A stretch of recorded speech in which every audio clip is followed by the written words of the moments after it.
Oke, eh, sebelum kuliah kita mulai, kita berdoa dulu ya. Berdoa dipersilahkan.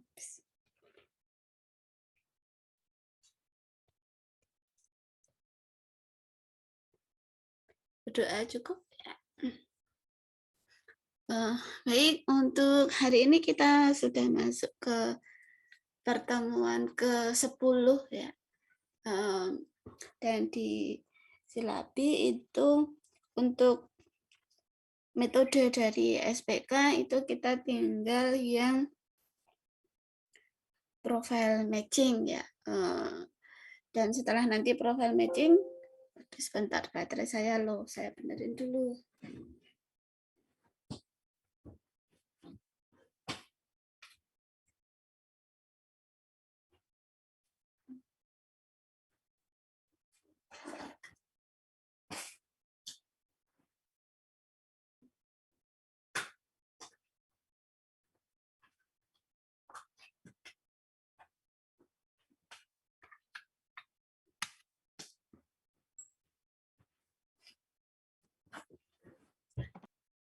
Oke, saya lanjutkan. Jadi nanti setelah profile matching kita akan gunakan untuk studi kasus ya.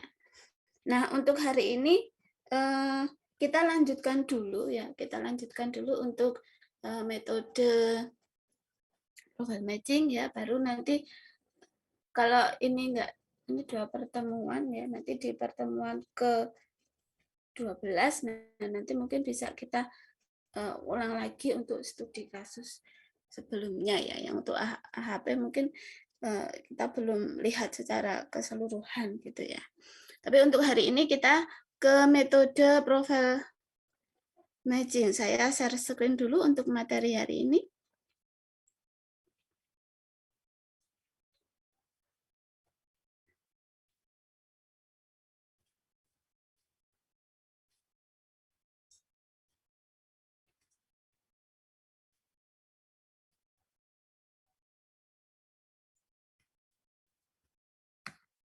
Oke, saya slideshow.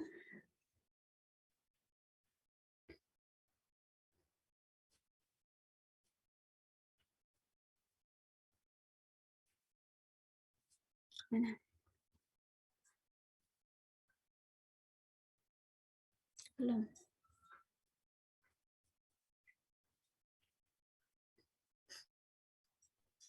Oke, sudah kelihatan ya untuk profile matching-nya ya. Jadi profile matching ini adalah salah satu metode yang ada di DSS ya. Jadi mekanisme untuk pengambilan keputusan dengan cara mengasumsikan bahwa di situ terdapat tingkat variabel prediktor ya, yang ideal yang harus dipenuhi oleh subjek yang diteliti ya. Bukannya tingkat minimal yang harus dipenuhi atau dilewati. Jadi nanti di profile matching itu akan ada nilai ideal untuk untuk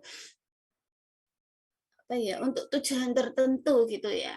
Dan contoh penerapannya misalnya bisa digunakan untuk evaluasi kinerja karyawan untuk promosi jabatan tertentu misalnya.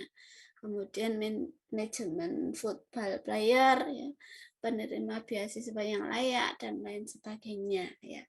Jadi di sini nanti akan ada nilai ideal ya untuk menduduki suatu ini tertentu. Nah, ini dicontohkan di sini untuk mengevaluasi kinerja karyawan untuk promosi jabatan ya. Jadi contohnya misalnya akan ada 5 karyawan yang akan dipromosikan gitu ya. Nah, konsepnya di sini adalah mencari orang yang memiliki profil sedekat mungkin dengan jabatan yang sedang kosong. Jadi misalnya ini bagian pemasaran ada yang kosong ya. Kemudian akan dilakukan promosi jabatan untuk bagian pemasaran tersebut.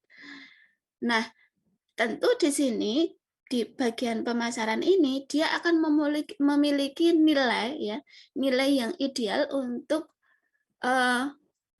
menempati posisi itu ya. Jadi nanti dari alternatif-alternatif yang ada di situ, karyawan yang mau dijadikan dipromosikan, nah itu diambil nanti yang paling dekat ya, paling dekat dengan dengan posisi yang ideal itu tadi. Nah, sebagai contoh ya, langsung ke contoh misalnya untuk bisa menduduki jabatan itu tadi misalnya di dalam kasus ini dicontohkan ada 3 aspek penilaian yang digunakan atau 3 kriteria ya. 3 aspek atau 3 kriteria di mana aspek yang pertama itu adalah kecerdasan.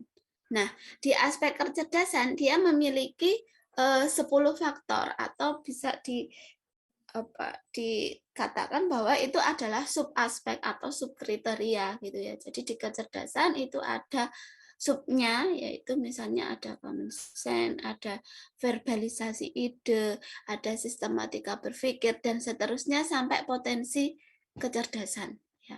Itu dari aspek kecerdasan atau kriteria kecerdasan, ada sub aspek atau sub kriterianya. Nah, berikutnya adalah aspek sikap kerja.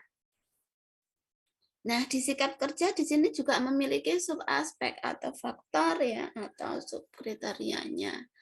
Itu ada energi psikis misalnya ya, kemudian ada ketelitian dan tanggung jawab, kehati-hatian, pengendalian perasaan, lalu dorongan berprestasi dan vitalitas perencanaan misalnya ya. Ini adalah 6 faktor dari aspek atau kriteria sikap kerja. Lalu dari perilaku, ya aspek perilaku ini memiliki 4 faktor penilaian atau sub aspek atau sub kriteria ya. Jadi misalnya kekuasaan, pengaruh, ya, keteguhan hati dan pemenuhan. Nah, jadi di sini ada 3 aspek ya, di dalam masing-masing aspek itu ada subnya. Nah, kemudian di dalam profile matching ini ada istilah gap ya. Gap di sini yang dimaksud adalah perbedaan atau selisih value atau selisih nilai ya masing-masing aspek atau atribut dengan value targetnya ya. Jadi masing-masing nilai ya, masing-masing nilai atau atribut ya ini memiliki selisih ya, selisih dengan value dari target. Nah, dapat dihitung dengan cara gap-nya itu adalah value atribut dikurangi dengan value target. Jadi ini value atribut itu adalah yang dimiliki oleh masing-masing alternatif gitu ya. Kemudian value target itu adalah nilai target dari misalnya kalau di posisi ini berarti target untuk menduduki posisi itu gitu ya. Nah, contoh perhitungannya yaitu ini adalah tabel perhitungan gap untuk aspek kecerdasan. Jadi ini nanti akan ada 3 perhitungan karena akan ada 3 aspek di situ ya. Ya, yang pertama ini adalah untuk aspek kecerdasan ya. Di aspek kecerdasan itu tadi ada 10 sub aspek ya. Lalu di sini ada 5 karyawan ya, 5 karyawan yang akan dijadikan sebagai kandidat gitu ya. Jadi ini adalah alternatifnya ya. K1, K2 dan seterusnya sampai K5 ya. Kemudian ini 1 sampai 10 ini adalah sub aspeknya ya. Nah, kemudian di sini yang warna ungu ini adalah profil jabatan ya. Jadi untuk menduduki jabatan itu ya paling tidak dari aspek kecerdasan itu untuk yang sub aspek yang pertama itu nilainya 3, sub aspek kedua nilainya 3, sub aspek ketiga nilainya 4 dan seterusnya sampai sub aspek 10 nilainya 4. Nah, ini adalah target value-nya. Ya. Kemudian ini ya masing-masing ini K1 dia memiliki nilai karyawan pertama dia di aspek pertama nilainya 2. Subaspek kedua nilainya 4, aspek ketiga nilainya 3, dan seterusnya. Jadi masing-masing alternatif ini sudah memiliki nilai. Ya. Nah, kemudian bagaimana untuk menghitung gap-nya? Ya, gap-nya ini ditaruh di bawahnya. Nah, untuk karyawan yang pertama, gap-nya adalah di subaspek yang pertama, ya, itu nilainya adalah -1. Diperoleh dari mana? Dari 2 dikurangi 3. Ya. Itu nilainya -1. Kemudian subaspek yang kedua untuk karyawan pertama. Ya. Nilainya 1 diperoleh dari 4 dikurangi 3. Nilainya 1. Subaspek ketiga untuk karyawan pertama, 3 dikurangi 4, nilainya -1, dan seterusnya. Sampai yang terakhir di sini, karyawan pertama di subaspek ke-10 ya, nilainya adalah 3, sementara profil jabatan atau value-nya ini 4, sehingga kalau dihitung gap-nya atau dikurangkan itu nilainya adalah -1. Ya. Jadi seperti ini untuk menghitung gap-nya ya. Sampai di sini ada yang belum jelas? Sudah ya? Oke, saya lanjutkan lagi. Ini dihitung sampai karyawan yang ke-5 ya. Kalau di sini kandidatnya ada 5, kalau 10 ya berarti dihitung sampai karyawan ke-10. Nah, ini keterangannya aja ya. Jadi tadi kalau yang pertama ya, ini sub aspeknya tadi ya, common sense, verbalisasi ide sampai potensi kecerdasan yang di sub ke-10. Nah, demikian juga untuk perhitungan gap untuk aspek sikap kerja. Ya. Jadi di sikap kerja itu juga ada profil jabatannya atau target value-nya ya.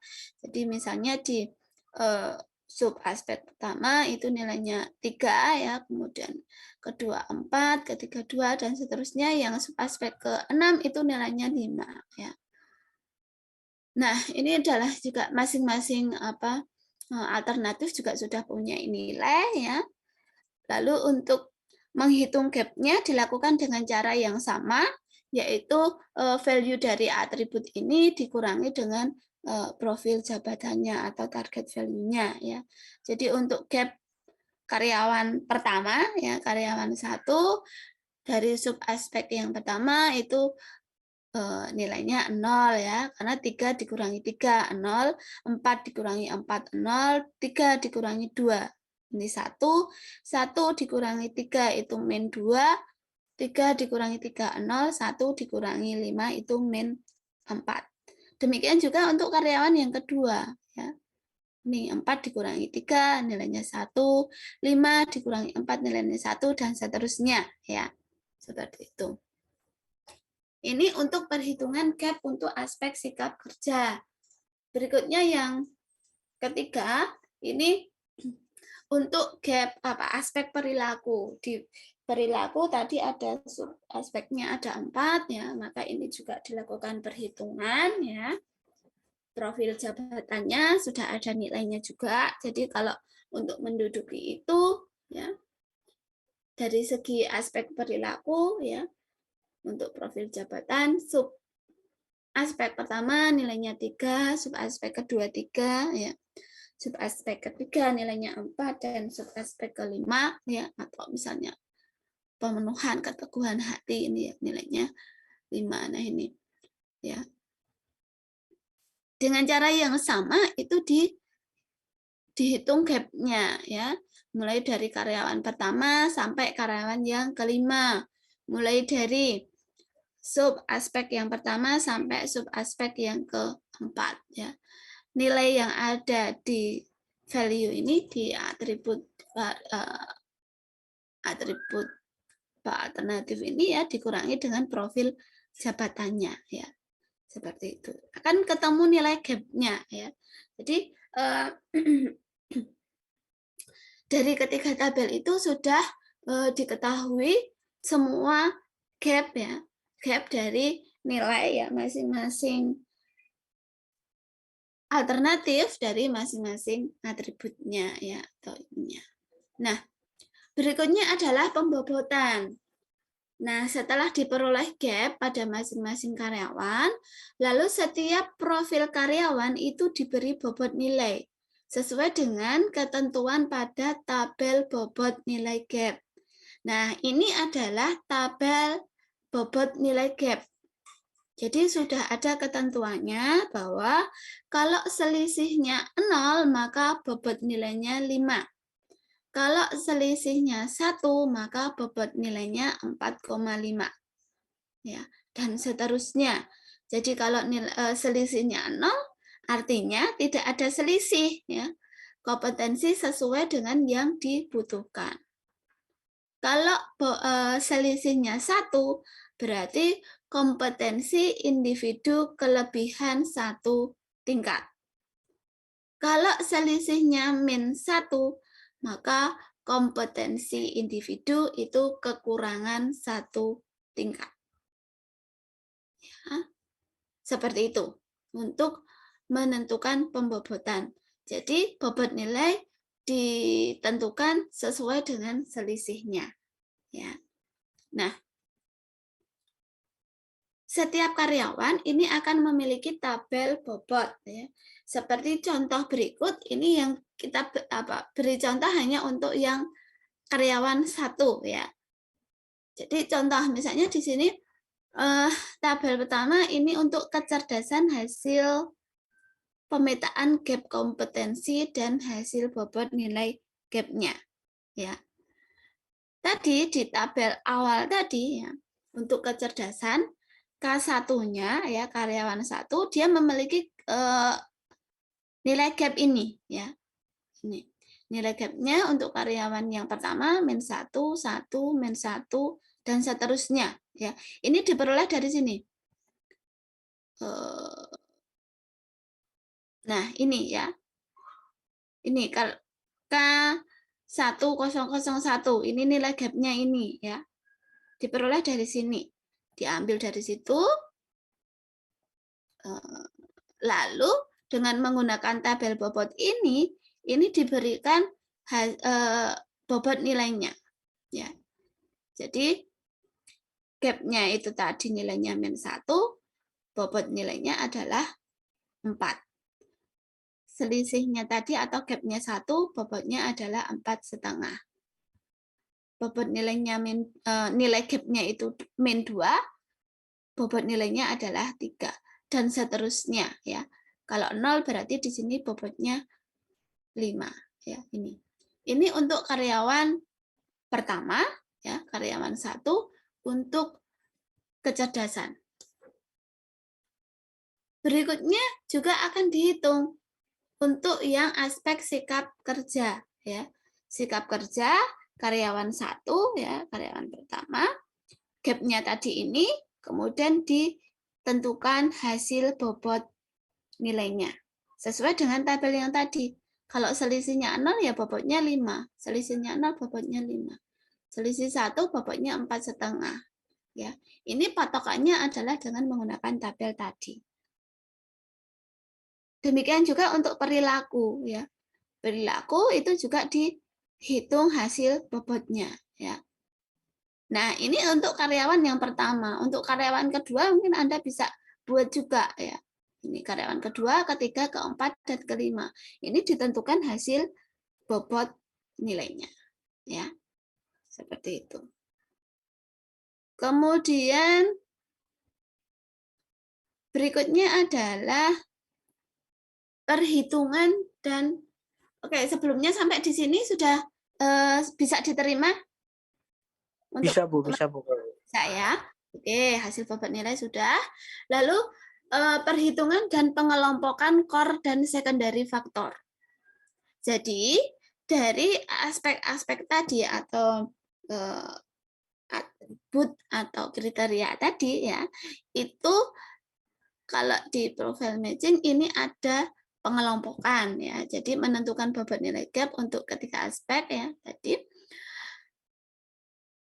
dikelompokkan menjadi 2 kelompok. Jadi yang pertama adalah core faktor dan yang kedua adalah secondary faktor, ya. Jadi ada yang merupakan faktor sebagai core-nya ya. Kemudian yang kedua adalah secondary-nya. Nah, untuk perhitungan core faktornya itu diperoleh dari ya. Jadi atau nilai rata-rata dari core faktor itu diperoleh dari jumlah total nilai core faktor ya. Dari kecerdasan, sikap kerja dan perilaku nanti dibagi dengan jumlah item dari core faktor. Ya. Demikian juga untuk yang secondary faktor.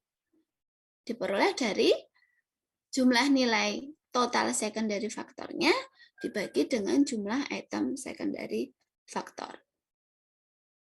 Nah, perhitungannya yang tadi ya. Jadi misalnya di aspek kecerdasan ya.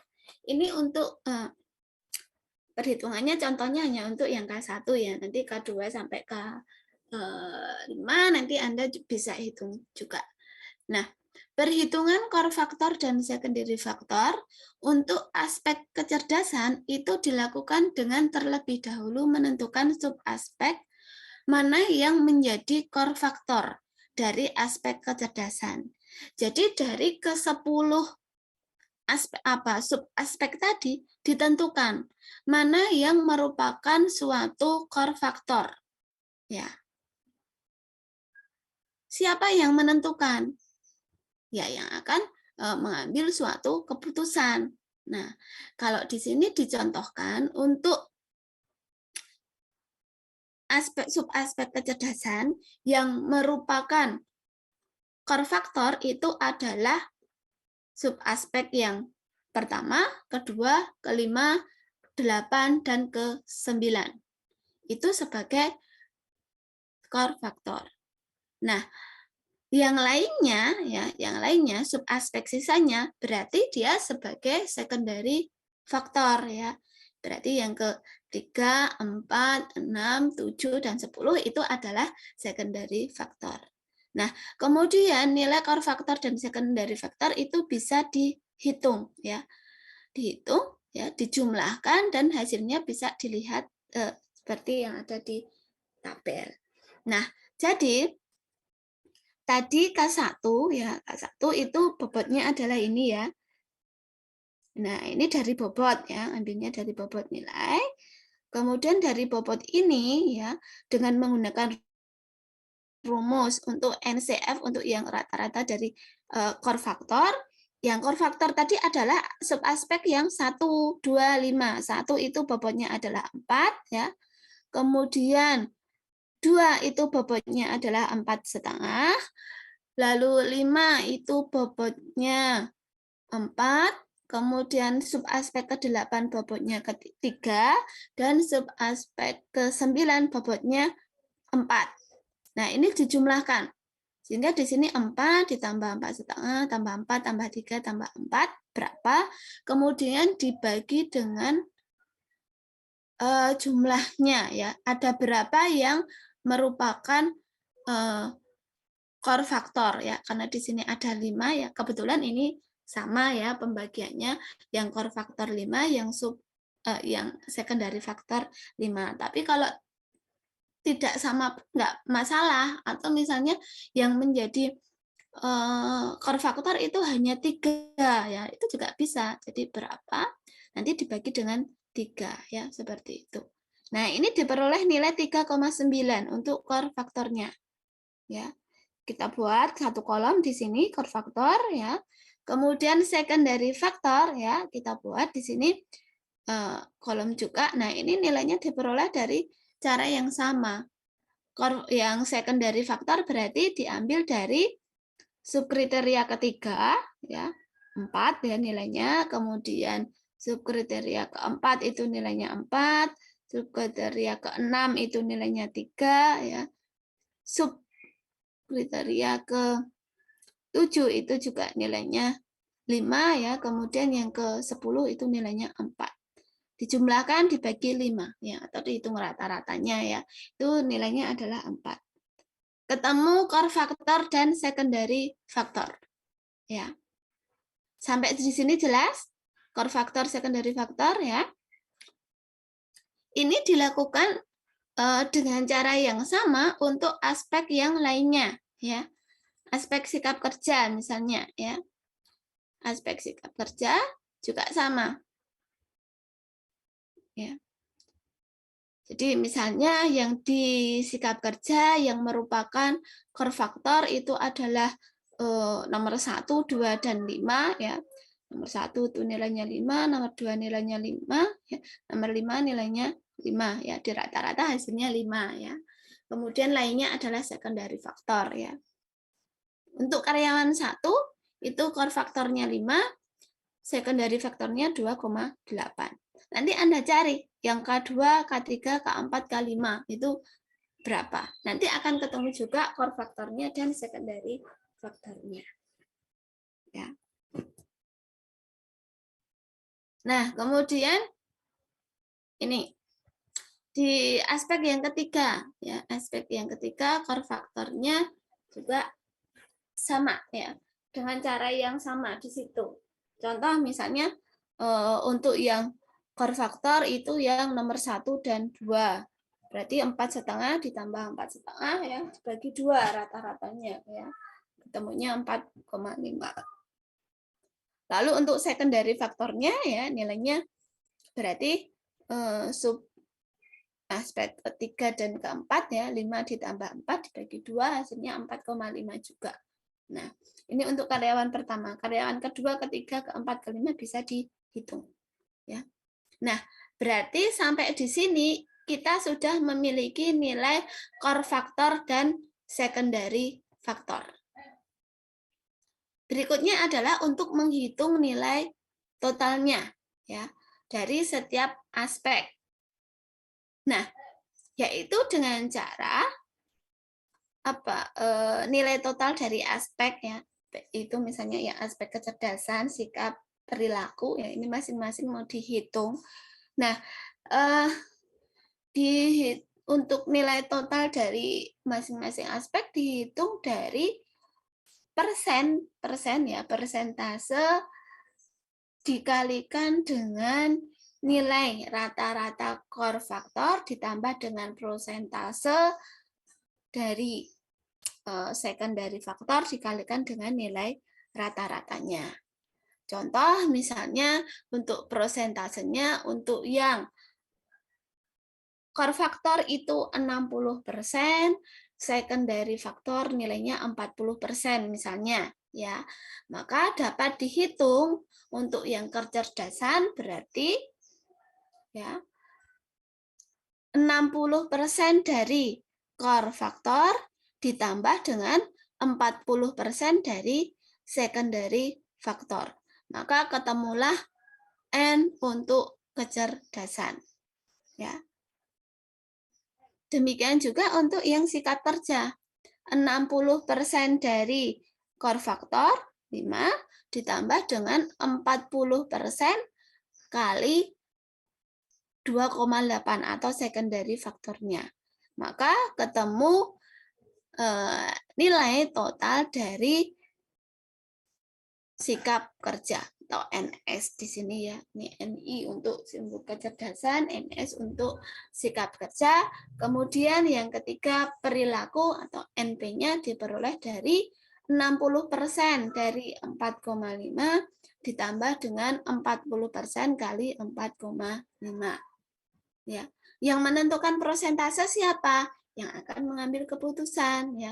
Kalau misalnya ternyata core faktornya mau dibuat 70%, juga bisa, berarti nanti secondary faktornya 30%. Atau mau dibuat sama misalnya ya, core faktornya 50%, secondary-nya 50% bisa. Ya, tapi biasanya untuk core faktor itu nilainya lebih tinggi ya dibandingkan dengan secondary faktornya.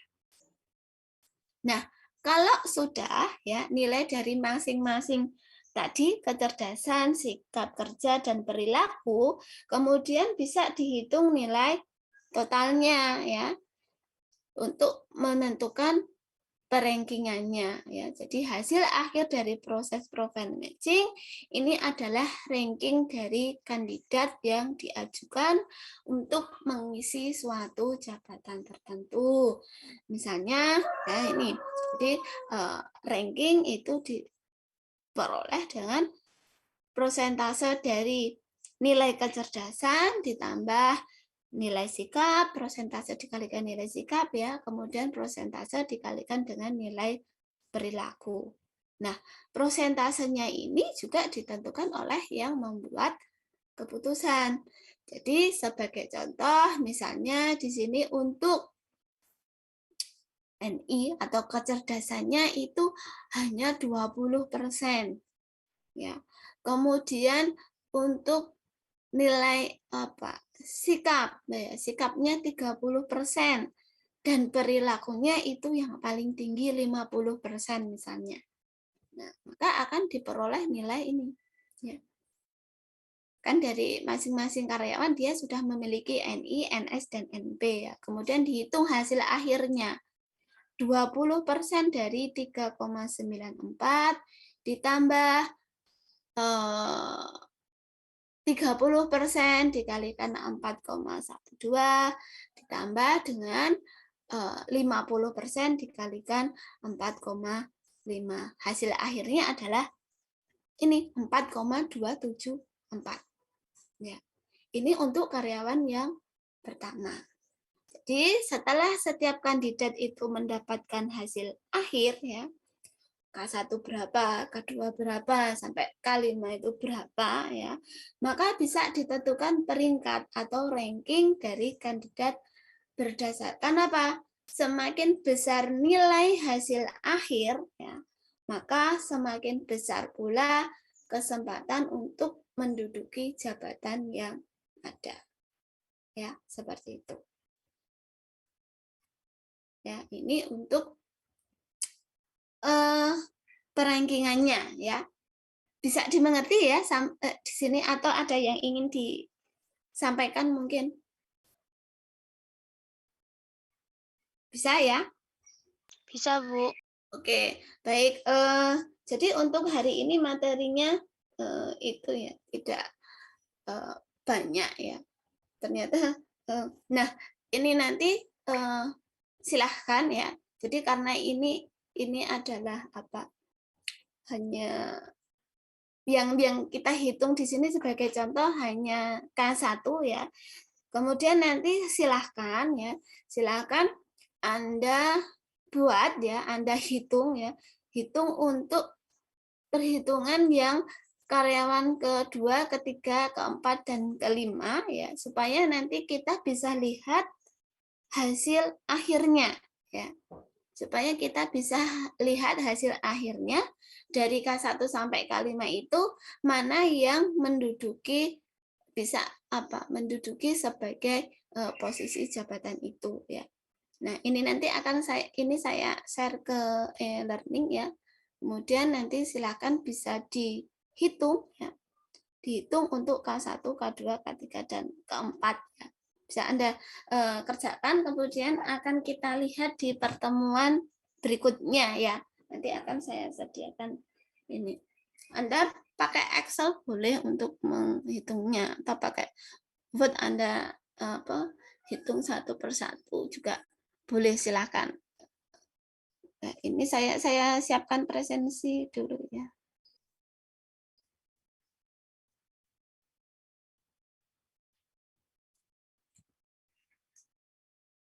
Hmm.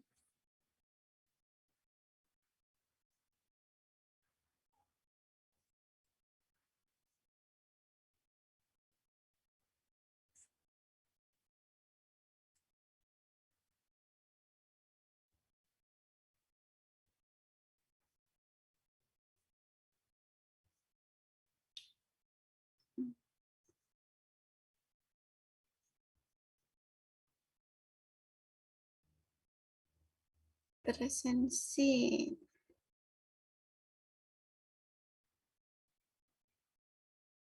Kelas F. Nanti jam 9.30.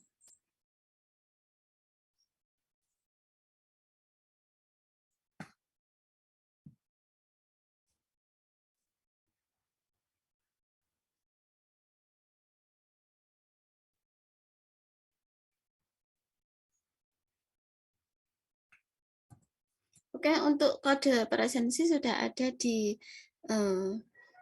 kolom chat ya. Lalu untuk materinya coba nanti akan saya unggah di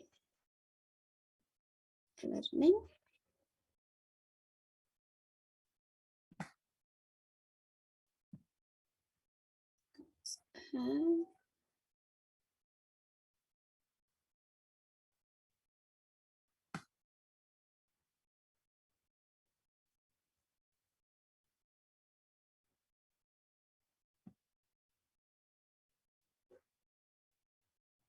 Oh, yang kemarin belum tak unggah.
Oke, untuk materi sudah saya unggah di ini di apa di e-learning. Ya, untuk AHP-nya belum saya unggah, nanti saya unggah sekalian ya. Untuk selanjutnya silakan nanti Anda hitung ya. Anda hitung untuk karyawan kedua, ketiga, keempat, dan kelima ya, sehingga nanti bisa dilihat mana yang paling tinggi nilainya di situ yang akan sebagai kandidat dalam menduduki posisi jabatan itu ya. Nah, Anda bisa kerjakan ya. Untuk Zoom-nya mungkin ini saya akhiri ya. Lalu akan kita bahas lagi minggu depan ya. Akan kita lihat lagi hasilnya minggu depan sama nanti materi yang lainnya. Seperti itu ya. Jadi untuk hari ini Zoom-nya saya cukupkan atau ada yang ingin ditanyakan lagi mungkin? Sudah cukup jelas ya untuk profil matching ya. Nanti sekalian Anda lihat. Kalau misalnya mengalami kesulitan boleh nanti ditanyakan kembali. Oke, seperti itu ya yang sudah presensi, boleh silakan bisa meninggalkan Zoom ya. Saya akhiri ya untuk hari ini. Saya cukupkan. Assalamualaikum warahmatullahi wabarakatuh. Selamat pagi. Waalaikumsalam warahmatullahi wabarakatuh. Terima kasih, Bu.